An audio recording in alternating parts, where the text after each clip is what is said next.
बिस्मिल्लाहिर्रहमानिर्रहीम। अस्सलाम वालेकुम दोस्तों, मैं हूं मोहम्मद अरशद और आप देख रहे हैं मेरा यूट्यूब चैनल। तो दोस्तों, आज हम बात करेंगे टेलीनॉर के बारे में। तो आजकल मार्केट में अफवाहें उड़ रही हैं। कोई कह रहा है कि टेलीनॉर पाकिस्तान को छोड़ रही है, कोई कह रहा है कि पाकिस्तान से अपनी सर्विसेज ख़त्म कर रही है, या इस तरह की बहुत ज़्यादा अफवाहें उड़ रही हैं। टेलीनॉर बैंक कौन ख़रीद रहा है, टेलीनॉर कंपनी कहाँ जा रही है। तो आज मैं आपको बताऊंगा फैक्ट पे मबनी बात।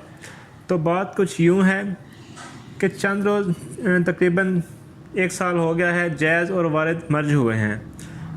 पहले उसके बारे में भी ऐसी अफवाहें उड़ रही थी कि ये कंपनी छोड़ रही है, कहीं जा रही है, सेल आउट हो रही है।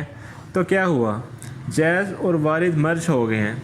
कोई कंपनी सेल आउट नहीं हुई, कोई कहीं नहीं गई है, किसी का कोई नुकसान नहीं हुआ। तो टेलीनॉर के लोग भी ऐसे ही परेशान हैं कि हमारी पेमेंट बैंक में होती है, हमारी कोई पेमेंट ना डूब जाए, हमारे पास इजी लोड इजी पैसा इतना ज़्यादा होता है, कहीं उसका नुकसान ना हो जाए। तो ऐसा कुछ भी नहीं हो रहा मेरे भाइयों। टेलीनॉर की तरफ से ऑफिशियल मेरे पास एक न्यूज़ आई है, उसमें बाकायदा तौर पे पीटीए की तरफ से कहा गया है कि हमारे पास इस तरह की कोई दरख्वास्त मौसूल नहीं हुई कि कोई कंपनी यानी कि टेलीनॉर कंपनी पाकिस्तान को छोड़ रही है, या फ़िलहाल तो मर्ज होने की भी कोई ऑफिशियल न्यूज़ नहीं आई।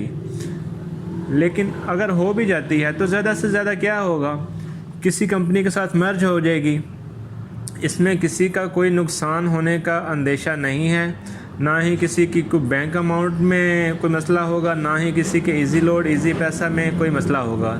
अगर कभी होती भी है तो वो मर्ज होगी, कोई सेल आउट नहीं हो रही, कोई पाकिस्तान से सर्विसेज नहीं हो रही, ख़त्म नहीं हो रही। तो बराए मेहरबानी आप अपने ये परेशानी ख़त्म कर दें। उम्मीद करता हूँ आपको आज की वीडियो पसंद आई होगी। मज़ीद ऐसी वीडियोस देखने के लिए बराए मेहरबानी मेरे चैनल को सब्सक्राइब कर लें और बेल आइकन को ज़रूर प्रेस कर दें ताकि मेरी हर आने वाली नई वीडियो आप तक पहुँचे।